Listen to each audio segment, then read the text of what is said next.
Buenas, hace un poco de frío aquí, ¿no crees? Tal vez se deba a que estemos en medio de la Antártida. Pero no te preocupes, tengo una cabaña cerca de aquí. Así que para pasar el rato quiero hablar sobre un tema en concreto. Algo así como un iceberg, más específicamente un iceberg sobre Venezuela, con sus leyendas, hechos y toda la cosa. Ya dicho esto, comencemos.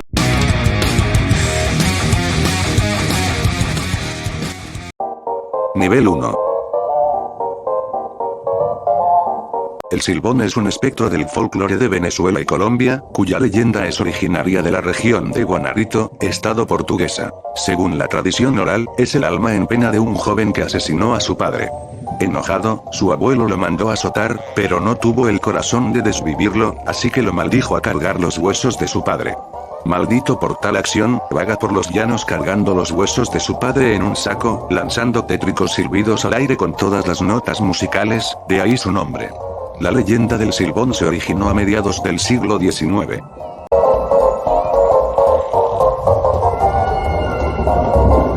La Sayona es un espectro perteneciente a la literatura oral del folclore venezolano, y, basado en una leyenda que cuenta la aparición de una mujer elegante y alta que castiga a los hombres infieles. Es originaria de la región venezolana de los Llanos. Aparece en múltiples antologías de cuentos en Venezuela. Es extendido su uso para asustar a los niños y a los supersticiosos, y ha sido incluida en algunos libros de texto para primaria. E incluso la Sayona ha tenido canciones como Alma Llanera o Canción Narrativa, que es una canción de leyendas llaneras de Venezuela. También es confundida con La Llorona, que es un espíritu con muchas similitudes. La leyenda original de la Sayona narra básicamente la historia de una mujer muy celosa llamada Casilda que mató a su esposo y a su madre pensando que estos tenían un romance. Por ello, su madre, en la agonía de la muerte, la maldijo. Desde ese entonces su alma en pena vaga sin descanso ni paz, persiguiendo a los hombres infieles para conquistarlos y luego matarlos.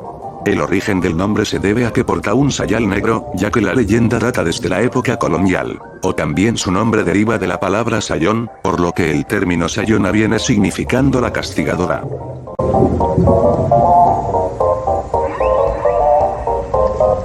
El Salto Ángel, también llamado el Mundo Perdido, es la cascada más alta del mundo, con una altura de 979 metros, originada en el Ollantaytambo. Está ubicado en el Parque Nacional Canaima, Estado Bolívar, Venezuela.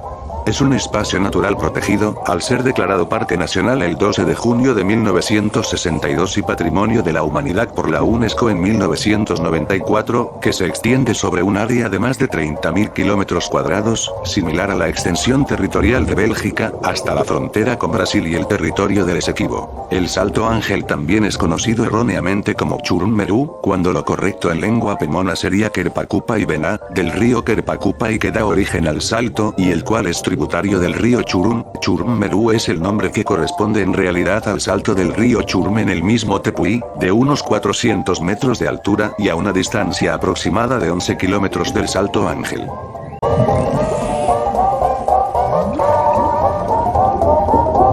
La Navidad es una de las festividades más importantes para los católicos y la cena de Nochebuena es una tradición familiar arraigada a la mayoría de los países del mundo en la que se comparten platos típicos que representan su cultura. Las comidas para la noche de Navidad varían dependiendo del país y la mezcla de ingredientes como las especias, esa combinación resulta en sabores que hace cada plato único. La hallaca, que vendría siendo como un tamal venezolano solo que con más ingrediente y preparación distinta, el pernil, que vendría siendo el cerdo al horno, el pan de jamón, la ensalada de gallina, el dulce de lechosa, el turrón y la torta negra son los protagonistas por estas fechas.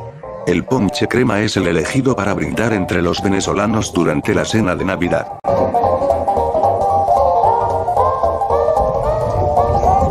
Estos dulces son recetas elaboradas por venezolanos hechos desde tiempo inmemoriales. Estos, que son tanto de sabor como de presentación, siempre dejan con agua en la boca y con ganas de más, tales como el arroz con leche, los besitos de coco, el quesillo, el dulce de lechosa, papaya, el golfeado, las mandocas, entre muchas otras más.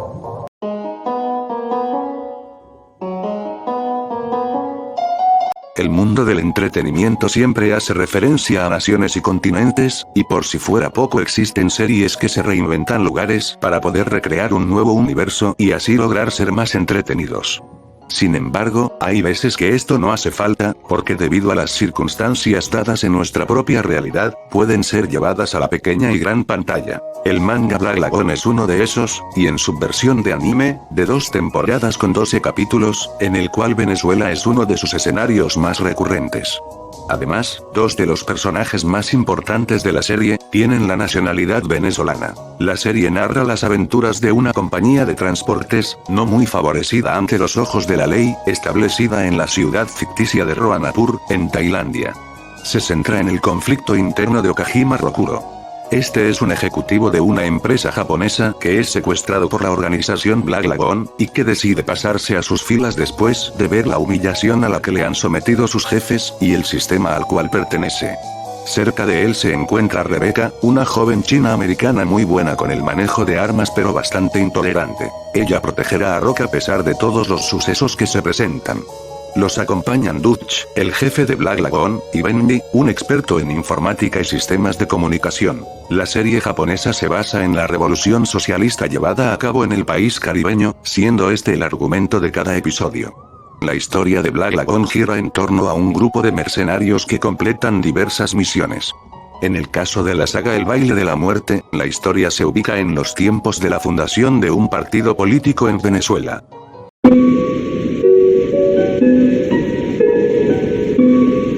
San Juan de los Morros, 4 de noviembre del 2019.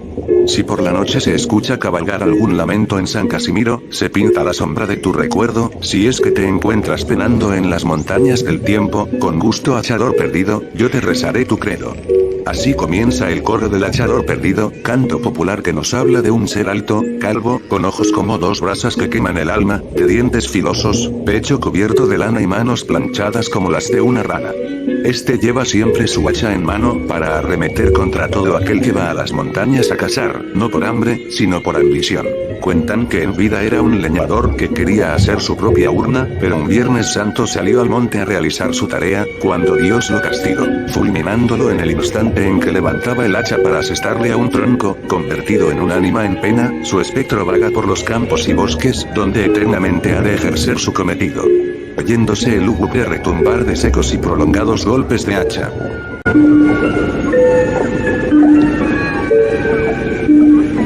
Un meteorito cayó la noche del sábado 10 de febrero del 2019 en el norte de Venezuela, según informó una autoridad regional y reportaron ciudadanos en las redes sociales. Iniciamos con esta imagen, la caída de un meteorito, vea usted. Ocurrió la noche del sábado en el norte de Venezuela. El avistamiento del objeto causó, por supuesto, mucho revuelo en las redes sociales.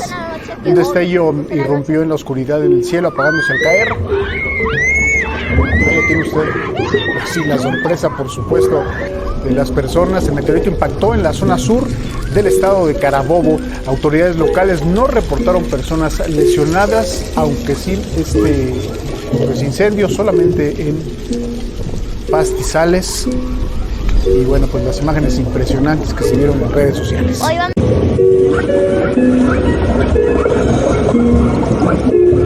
La fosa de Cariaco es la mayor cuenca anóxica oceánica del mundo con una alta concentración de nutrientes, libera cantidades de CO2 provenientes de regiones del Atlántico. Ubicada en el Mar Caribe entre la península de Araya, Cariaco y la ciudad de Cumaná en el estado Sucre, en la costa oriental de Venezuela. Posee una extensión aproximada de 160 kilómetros de largo y 70 kilómetros de ancho, encontrados en la fosa sedimentos marinos de más de 15.000 años. Esto ha sido usado por los científicos para evaluar los cambios climatológicos del planeta desde épocas prehistóricas. La fosa se encuentra bordeada por toda la costa de los estados Miranda, Anzoátegui y Sucre. En su borde norte está ubicada la isla La Tortuga. A tan solo 25 kilómetros de la costa se presenta el desnivel abrupto que lleva a las profundidades.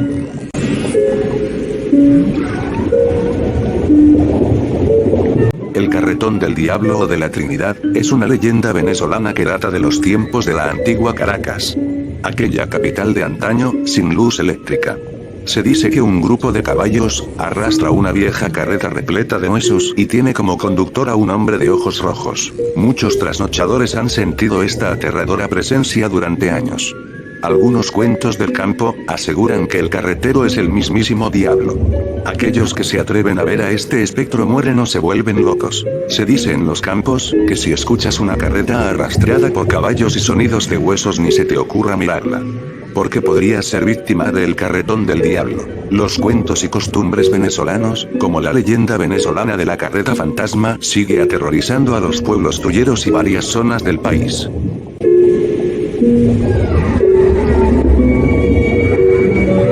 La 42 Brigada de Infantería Paracaidista es una brigada del componente Ejército Bolivariano de Venezuela. Fue creada en el año 1949 y era una unidad táctica adscrita a la aviación militar venezolana.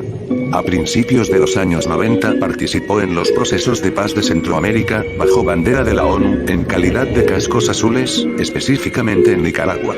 Tropas paracaidistas fueron empleadas en tareas de seguridad, en zonas devastadas y aisladas por la tragedia de El Limón, Venezuela, en septiembre de 1987, y la tragedia de Vargas de 1999. Esta unidad ha sido protagonista de los sucesos más trascendentales de las últimas 2 décadas en Venezuela, al verse involucrada primero en la intentona del golpe de Estado del 4 de febrero de 1992, uno de cuyos batallones fue comandado por el teniente coronel Hugo Chávez Frías, expresidente de la República Bolivariana de Venezuela, y luego al ser la unidad sobre la cual recayó el rescate presidencial en la isla de La Orchila, en el Caribe venezolano, la madrugada del 14 de abril de 2002. Ustedes venezolanos que me adversan, pues adversen, yo no puedo, trataré de hacerlos cambiar, ojalá, pero ustedes no pueden adversar esta Constitución, porque esto es un libro para todos, es como el Popol Vuh, aquel libro de los mayas,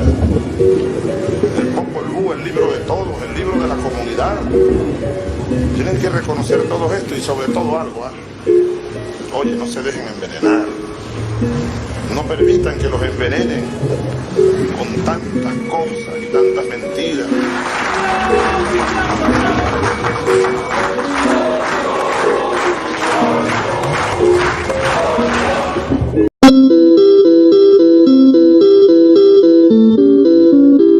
La mayoría de los venezolanos cree que el mal que llevó a la tumba a Hugo Chávez fue una maldición del Libertador, por haber profanado su tumba, el 17 de julio de 2010. La apertura de la urna fue decretada por Chávez con el propósito, dijo, de hacer estudios tomográficos del cráneo y otros huesos, para ver de qué había muerto Bolívar. Sin embargo, retiraron, además, 4 piezas dentales, muestras de costillas y de otros huesos del Libertador para realizar estudios. Desde un primer momento los venezolanos se sintieron inquietos con esta perturbación del sepulcro de Bolívar. En el 2010, los venezolanos hicieron hincapié en que hubo muchas acciones extrañas en la exhumación del prócer. Cuando Hugo Chávez anunció la insólita decisión en junio de 2010, de exhumar los restos de Simón Bolívar con fines científicos, un temblor estremeció todo Caracas y dobló la punta de una de las torres del Panteón Nacional, donde se ubica precisamente el cadáver del Libertador, junto con los restos de otros próceres de Venezuela. Para millones de venezolanos la exhumación fue una profanación y no tuvo nada de científica, con ritos santeros que aseguran, costarían la vida a un gran número de colaboradores y amigos de Chávez y al mismo presidente. Una secuela de muertes de los invitados a la exhumación fue confirmando las predicciones de que quienes participaron en ese acto serían alcanzados por la maldición de Bolívar. A pocas semanas de la exhumación murió víctima de cáncer el general Alberto Muller Rojas, uno de los asesores más íntimos del presidente. Le siguió Luis Tascón, de cáncer al colon, diputado oficialista, y famoso por una lista que revelaba a los que habían votado en contra de Chávez. Ambos, Muller y Tascón, fueron los principales colaboradores del mandatario y fallecieron con un día de diferencia en la misma semana. A la muerte de Tascón le siguió Guillermo García Ponce, director del diario izquierdista Vea, quien también murió de cáncer. El mismo día de la muerte de García falleció el gobernador del Guárico, William Lara, exdiputado oficialista, en un extraño accidente donde su vehículo se volcó y cayó a un río. En marzo de 2011 murió de un infarto Lina Rom, una de las más fervientes colaboradoras de Chávez. Más tarde falleció en La Habana Claudio Osvaldo Rusián, el Contralor General de Venezuela, de un ataque cerebrovascular que desembocó en una insuficiencia renal. Hugo Chávez anunciaría públicamente que padecía de cáncer, falleciendo 2 años después.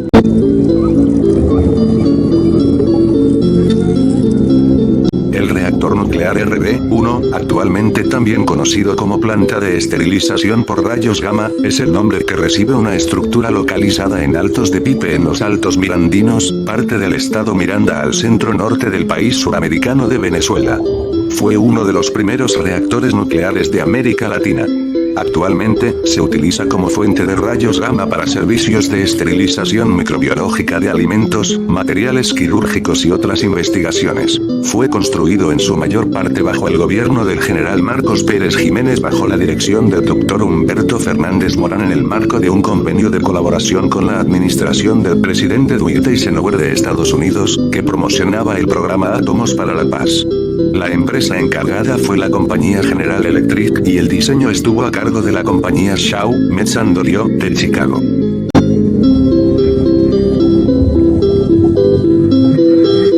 María Lionza es una tradición religiosa practicada principalmente en Venezuela. Es llamada así por la figura femenina relacionada con varios mitos de origen. Combinando aspectos del catolicismo, el ritual indígena y la religión de la diáspora africana, María Lionza es una tradición de posesión de espíritus cuya práctica se centra principalmente en rituales de curación. En las ceremonias los espíritus descienden a los cuerpos de personas para comunicarse con un grupo de gente. Una típica ceremonia incluye la presencia de por lo menos un espíritu que conversa con el grupo, da consejos, diagnostica, y envía soluciones para problemas familiares, económicos, amorosos o profesionales. Para sus practicantes la tradición de María Lionza, también conocida como el espiritismo venezolano, es un mito, un conjunto de prácticas, una creencia en un mundo espiritual específico, y a veces un sistema ético. Para muchos, representa una herramienta para enfrentar conflictos cotidianos y recurrentes en la vida, así como dificultades de salud o el empleo. Aunque María Lionza proporciona un método para abordar estos problemas y una comunidad de apoyo, no contiene una teología consistente ni una promesa de un futuro fácil o ideal. La gran mayoría de los marialionceros se identifican como católicos y ven su participación en María Lionza como una forma cultural y terrenal de sus aspiraciones religiosas más formales o celestiales. Los devotos de María Lionza no consideran que estas tradiciones sean contradictorias.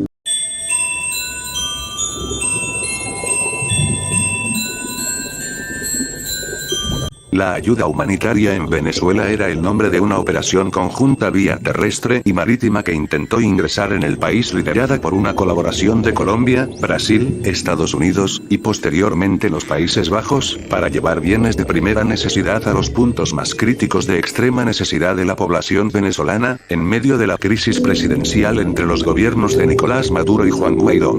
El 11 de febrero de 2019, Juan Guaidó y Miguel Pizarro realizaron la entrega parcial del primer cargamento de ayuda humanitaria a la Asociación de Centros de Salud, ASOVEC. Los puntos para las bases de operaciones eran 3. Cronológicamente fueron revelados desde el 6 de febrero. La ciudad colombiana de Cúcuta. El segundo, el 11 de febrero en el brasileño estado de Roraima, siendo Boa Vista y Pacaraima los lugares específicos. Y el tercero, el 13 de febrero la isla caribeña de Curazao, del Reino de los Países Bajos. Maduro ha negado la crisis humanitaria en el país y expresa que los problemas en Venezuela se deben a las sanciones económicas que han bloqueado las cuentas bancarias en el extranjero de BPSA, dinero sin el cual no se pueden comprar medicinas ni alimentos. En abril de 2019, la Cruz Roja firma un acuerdo con el gobierno para hacer entrega de ayuda humanitaria propia, aterrizando el 16 de abril el primer avión con este cargamento en el aeropuerto de Maiquetía. El 2 de febrero Guaidó anunció la existencia de una coalición de ayuda humanitaria que provendría de Colombia, Brasil y una isla del Caribe no determinada. Guaidó calificó la llegada de ayuda humanitaria como una prueba de fidelidad del ejército, considerando que en unas pocas semanas tendrán que elegir si dejan ingresar la ayuda que tanto necesita al país o si están del lado de Nicolás Maduro. El 5 de febrero de 2019 se reunieron los cancilleres de Estados Unidos, Brasil y Colombia en la Casa Blanca, en las cuales también estuvieron presente el secretario de Estado Mike Pompeo y el consejero de Seguridad Nacional John Bolton para tratar el tema de una posible ayuda humanitaria. En su mensaje oficial mostraron que el gobierno opositor de Juan Guaidó estaba dispuesto a apoyarlos en el ingreso terrestre a Venezuela.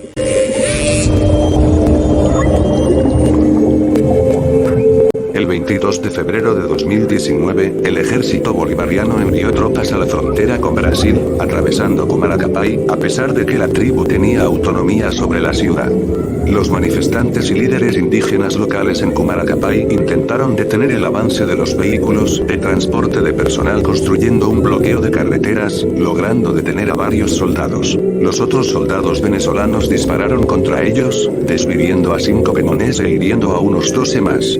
Según informes, el ejército persiguió a manifestantes y disidentes hasta sus casas, donde les dispararon. Cientos de pemones huyeron a los bosques locales y a las comunidades circundantes para escapar.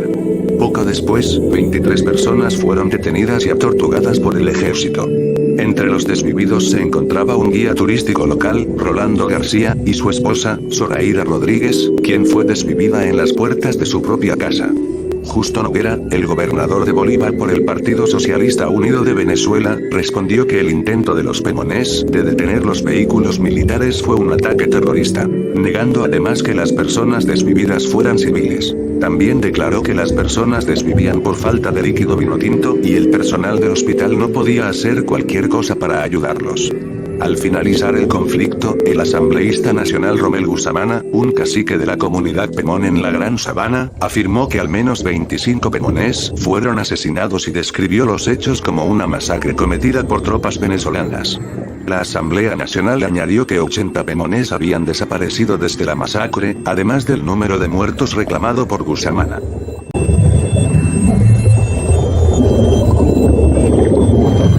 El golpe de Estado de 2002 fue un hecho histórico ocurrido en Venezuela el 11 de abril de 2002 que derrocó al entonces presidente Hugo Chávez, pero fracasó en su intención de terminar con su gobierno al ser este restituido 2 días después. Fue precedido de un período de inestabilidad social y política en el que las fuerzas opuestas al proyecto bolivariano lograron cohesionarse tras el éxito del conocido inicialmente como paro cívico, convocado para el 10 de diciembre de 2001 en protesta contra la promulgación de las 49 leyes que impuso Chávez haciendo uso de la ley habilitante, que logró paralizar una parte significativa del comercio urbano. Una huelga general de 24 horas convocada por la Confederación de Trabajadores de Venezuela, CBT, y la patronal Fedecámaras, luego de muchas protestas, marchas y paros entre febrero y marzo. El 7 de abril Chávez despide trabajadores de MPSA y el paro del 9 de abril, los convocantes prolongaron hasta declararla indefinida el 10 de abril, y los sucesos del 11 de abril de 2002. Ese 11 de abril había convocado una marcha por un sector de la oposición. En principio recorrería los sectores caraqueños de Parque del Este, acabando en Psaguao. Finalmente, arengados por los convocantes, los manifestantes se dirigieron hacia el Palacio de Gobierno ubicado en Miraflores, Caracas, donde se encontraban simpatizantes del gobierno concentrados en sus alrededores desde el 9 de abril. Enfrentados estos grupos, con la presencia de francotiradores, se produjeron 18 muertos y unos 69 heridos que los militares juramentados utilizaron como justificación del golpe momentos después. La Constitución nos obliga a evitar más derramamiento de sangre y esa obligación pasa por la salida pacífica del presidente y la sustitución de alto mando.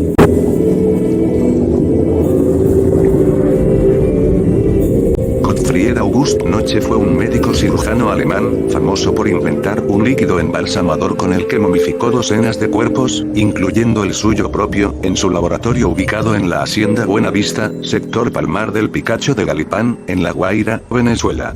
Es uno de los personajes más misteriosos y enigmáticos relacionados con la historia de Venezuela a mediados del siglo XIX, específicamente en la región de Galipán perteneciente al Parque Nacional El Ávila. Su fascinación y persistencia por evitar el inexorable proceso de descomposición de los cuerpos, le hizo experimentar con cadáveres no reclamados de la Guerra Federal, que subía a caballo desde el Hospital San Juan de Dios.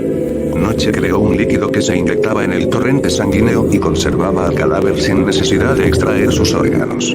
Así, el doctor momificó varios cuerpos y los mantuvo en su laboratorio. Esta obsesión por dotar de una apariencia de vida a los muertos dio pie a una de las anécdotas más populares atribuidas a este enigmático personaje.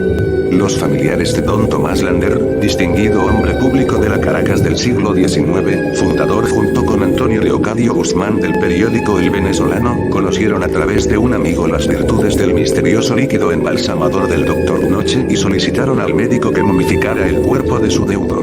Una vez concluido el proceso, con el cuerpo ya vestido y maquillado por sus familiares, sentaron a Lander en un escritorio a la entrada de su casa. Allí estuvo durante 40 años, hasta que el gobierno de Antonio Guzmán Blanco exigió a los descendientes del difunto que enterrasen a la momia. Un presidente de Venezuela, Francisco Linares Alcántara, también fue momificado por el médico alemán. Igualmente, momificó hasta sus perros y los convirtió en guardianes de la entrada del mausoleo.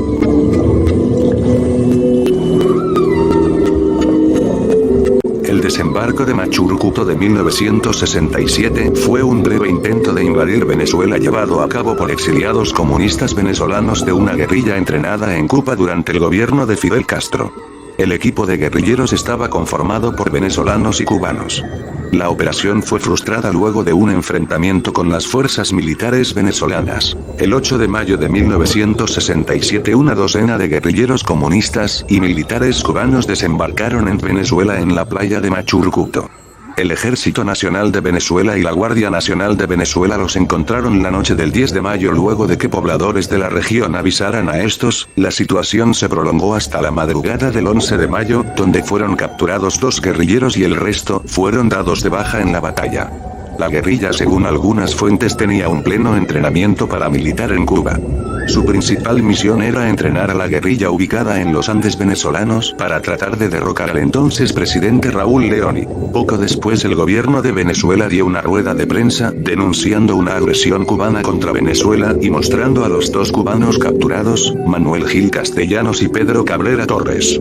Cuba fue denunciada ante la OEA por Venezuela. Cuba no reconoció su acción, aunque la investigación de lo sucedido dio como resultado que las AK-47 en posesión de los guerrilleros poseían seriales de armas vendidas por la República Checa a Cuba.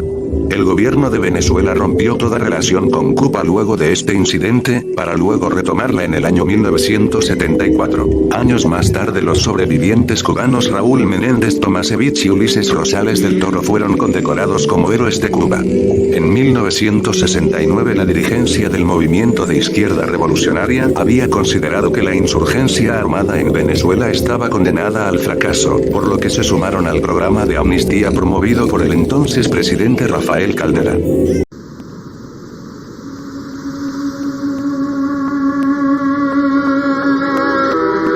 Carta de condolencia de Adolf enviada a Venezuela por la muerte de Juan Vicente Gómez. El Reich alemán tenía relaciones con Venezuela, el cual dice así: al excelentísimo señor ministro encargado de la presidencia de los Estados Unidos de Venezuela, Maracay. En ocasión de la muerte de su excelencia el presidente general Gómez, expreso a vuestra excelencia mi más sincera condolencia al fiel y probado amigo de Alemania en años difíciles de la suerte nacional. Guardaremos yo y el pueblo alemán entero eternamente un honoroso y agradecido recuerdo. Yer del Reich alemán. Lo saluda su afectísimo amigo, Urdaneta Carrillo.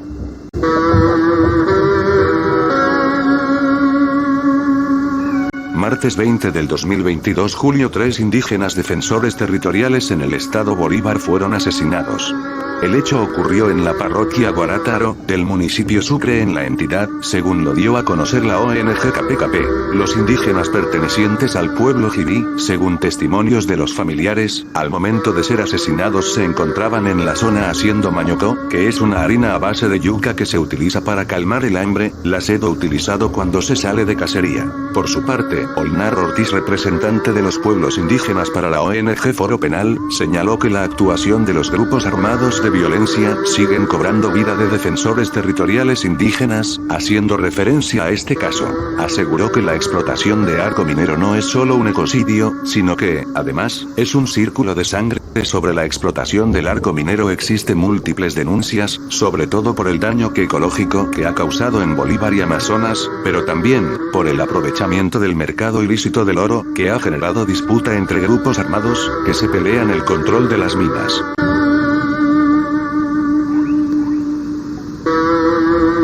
En la época colonial, en el centro de la ciudad de Caracas, nació una de las leyendas más terroríficas de Venezuela, la del enano de la catedral. Cuenta la historia que, en los tiempos de antaño, vivía en la zona un enano que era sujeto de burlas por su tamaño.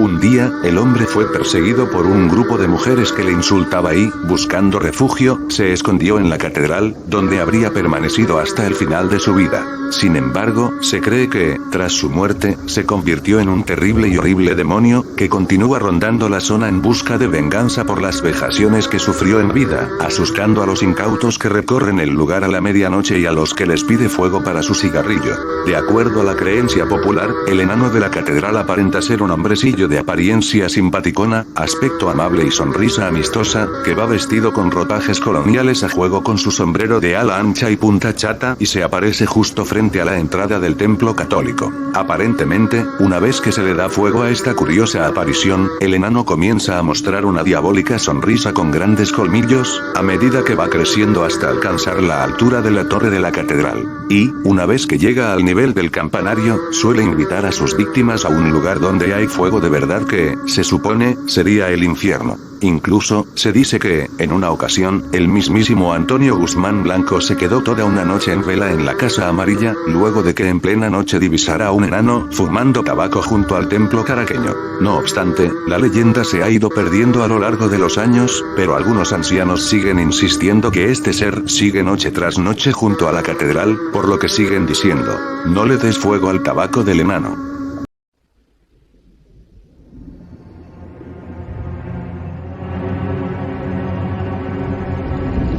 La Rotunda fue una de las cárceles más famosas de la Venezuela de mediados del siglo XIX y principios del siglo XX.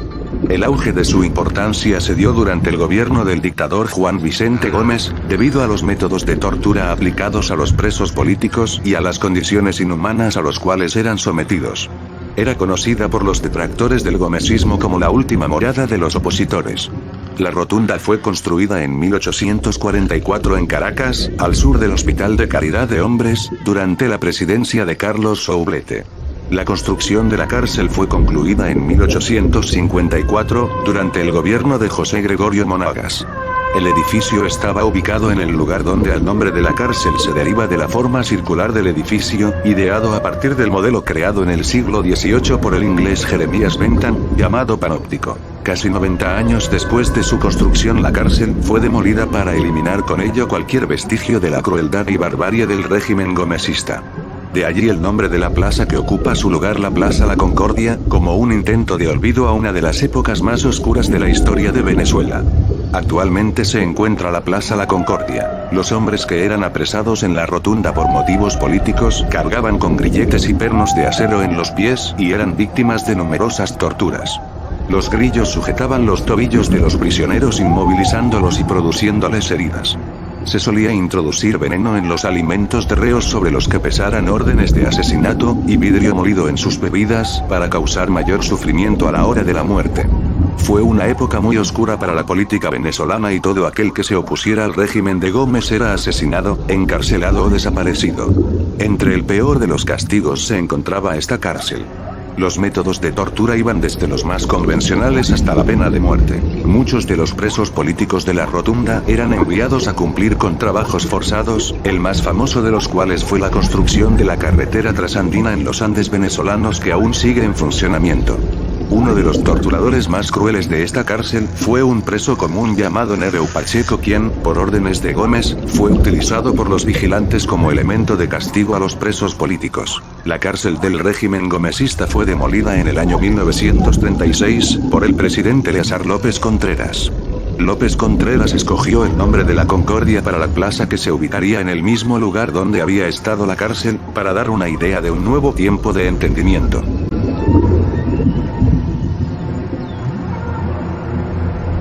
El chavismo es la ideología política que hoy gobierna la actual República Bolivariana de Venezuela, al mando de Nicolás Maduro. Surgido en Venezuela alrededor del culto a la figura del expresidente de ese país, Hugo Chávez, en el período 1999-2013. Asimismo, el propio chavismo se identifica como un movimiento cívico-militar de orientación socialista y bolivariana, emprendiendo políticas gubernamentales que se le han denominado como Revolución Bolivariana, dentro del fenómeno político de la Marea Rosa.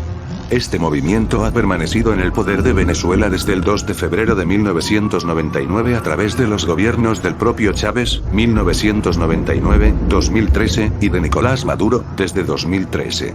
El chavismo se divide entre partidarios de Nicolás Maduro y quienes lo rechazan.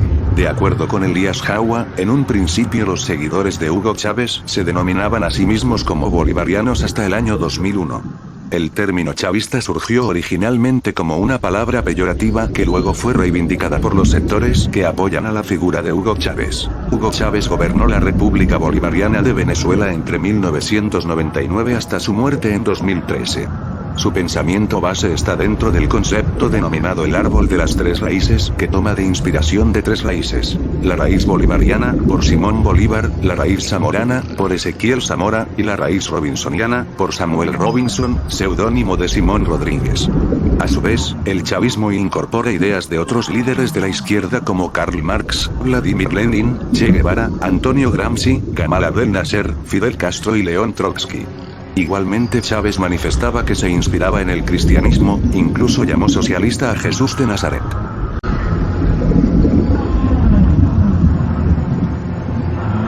El 22 de febrero de 1935, 4 años antes de que estallara en Europa la Segunda Guerra Mundial, arribó al puerto de Buenaventura el crucero artillado alemán Karlsruhe con al menos 603 nazis a bordo. Durante los 5 días que permaneció la tripulación en el país, las autoridades civiles, políticas, militares y religiosas de la época les rindieron homenajes y los declararon huéspedes de honor. A su vez, los soldados alemanes le rindieron tributo a Simón Bolívar e incluso interpretaron el himno nacional en al menos 2 oportunidades. ¿Cuál fue el objetivo de esta visita? ¿Qué hicieron los marinos nazis durante su fugaz paso por Colombia? ¿Con quiénes se reunieron? Estas y otras preguntas motivaron en su momento extensos reportajes que fueron publicados en Relator y El Correo del Cauca, los principales diarios de la región en aquella época.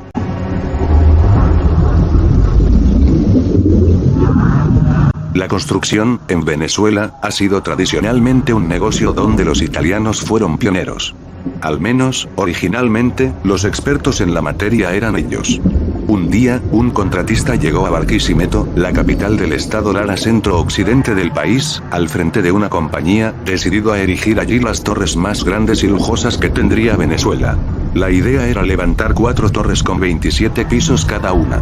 La intención era albergar unas 1000 familias. La contratista se quedó sin fondos y el ingeniero, ante el desastre y ya arruinado, subió al último piso de una de las torres y se lanzó al vacío falleciendo instantáneamente. Además, esta realidad es tan poco conocida fuera de los límites larenses como extendido está hoy, lamentablemente el culto por diversas formas de ocultismo y la pertenencia a sectas satánicas, tanto como la práctica de rituales de hechicería, brujería y el cultivo de la superstición que han ganado terreno en el país adosadas a la desesperación que produce la crisis. Testigos afirman haber encontrado en esas torres vestigios de ceremonias satánicas y animales sacrificados, así como la presencia de espíritus malignos. El ambiente fue tomado por una energía oscura que, según aseguran, induce a las personas a quitarse la vida.